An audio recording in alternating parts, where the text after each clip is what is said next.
नमस्कार दोस्तों, स्वागत है आपका विश्वकुल में, जहां पे हम लोग पढ़ते हैं अकाउंटेंसी बहुत ही आसान तरीके से। तो आज हम लोग पढ़ने वाले हैं अकाउंटेंसी 12th स्टैंडर्ड का जो सीबीएसई के तरफ से आया हुआ सैंपल पेपर है, उसका सॉल्यूशन। हम लोग उसको सॉल्व करेंगे ही साथ एक छोटा सा रिवीजन भी करने वाले हैं। उस रिवीजन में होगा क्या, पहले ही समझाता हूं। जैसे कि पहला क्वेश्चन हम लोगों ने लिया, तो वो जिस भी टॉपिक का होगा पहले उसका थोड़ा सा ब्रीफ पढ़ लेंगे, उसके बाद हम लोग क्वेश्चन को सॉल्व करेंगे। हम लोग का इससे होगा ये कि जो भी टॉपिक है उस चैप्टर का, वो अच्छे से पहले रिवाइज हो जाएगा एंड आपका साथ ही साथ क्वेश्चन भी अच्छे से सॉल्व हो जाएगा। अब आते हैं क्वेश्चन नंबर 7 की ओर। यहां पे क्वेश्चन नंबर 7 जो है वो बोल रहा है, attire limited issued a prospectus inviting applications for 12,000 shares of rupees 10 each, payable as 3 rupees on application, 5 on allotment, and balance on call. Public had applied for certain number of shares and application money was received. ठीक है? Which of the following application money, if received, restricts the company to proceed with the allotment of shares as per the SEBI guidelines? बहुत ही शानदार question है, घुमा के दिया हुआ है। समझिएगा इस चीज को, जब भी कंपनी शेयर्स अपने मार्केट में इशू करती है, जब भी कंपनी शेयर्स इशू करती है मार्केट में, तो सेबी बोलता है कि at least that is minimum 90% shares company के सब्सक्राइब हो जाने चाहिए बाय द शेयर होल्डर्स।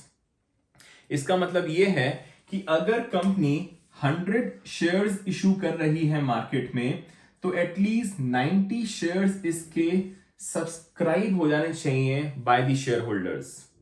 तो इस क्वेश्चन में जो गिवन है इंफॉर्मेशन, कंपनी ने 12,000 शेयर्स इशू किए हैं। अब क्योंकि कंपनी ने 12,000 इशू किए हैं, तो इसके हिसाब से इसका 90% विल गिव यू 10,800 शेयर्स। इसको आपको बहुत ही स्पीड में करना है। आपको यहां पे मल्टीप्लाई नहीं करना 90% से, करना यह है आपको निकालना है 10%। तो 12,000 का 10% विल गिव यू 1200। 12,000 में से 1200 माइनस करोगे आप, तो आ जाएगा 10,800। क्योंकि यहां पे कैलकुलेशंस आपकी बहुत ज्यादा क्विक होनी चाहिए। तो 10,800 शेयर्स मिनिमम एंड पे आपके सब्सक्राइब हो जाने चाहिए।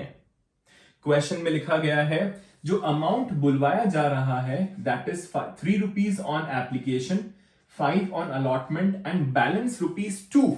10 रुपए का शेयर है, 8 रुपए हो गए अलॉटमेंट तक, फाइनल कॉल पे कितना आ जाएगा? 2 रुपए। उसी कोई जरूरत नहीं है, पर फिर भी निकाल लिया हम लोगों ने। अब यहां पे 10,800 इंटू 3 रुपीज आपके पास आ जाना चाहिए मिनिमम। मिनिमम इतना अमाउंट तो आ ही जाना चाहिए। इसके ऊपर आ जाए तो वो ठीक चलेगा वो, बट इससे कम नहीं होना चाहिए। तो यहां पे अगर आप मल्टीप्लाई करोगे तो this will give you 32,400 rupees. इससे कम नहीं आना चाहिए। और अगर आपके 12,000 पूरे के पूरे सब्सक्राइब हो जाते हैं, तो आपके पास अमाउंट आ जाना चाहिए 36,000। तो this will be known as fully subscribed.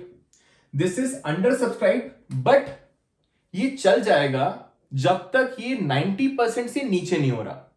90% से नीचे होगा तो कंपनी में दिक्कत आ जाएगी, अलॉटमेंट कंपनी शेयर्स के नहीं कर पाएगी। अगर इसके ऊपर जाता है अमाउंट, तो यहां पर it will be known as over subscription. तो क्वेश्चन बोल रहा है ऐसा कौन सा सिनेरियो होगा जब कंपनी शेयर्स अलॉट न कर पाए। तो सीधी सी बात, अगर आपके पास इतना अमाउंट से कम जो अमाउंट है वही आपका आंसर होगा। तो यहां पे देख लेते हैं अपन लोग।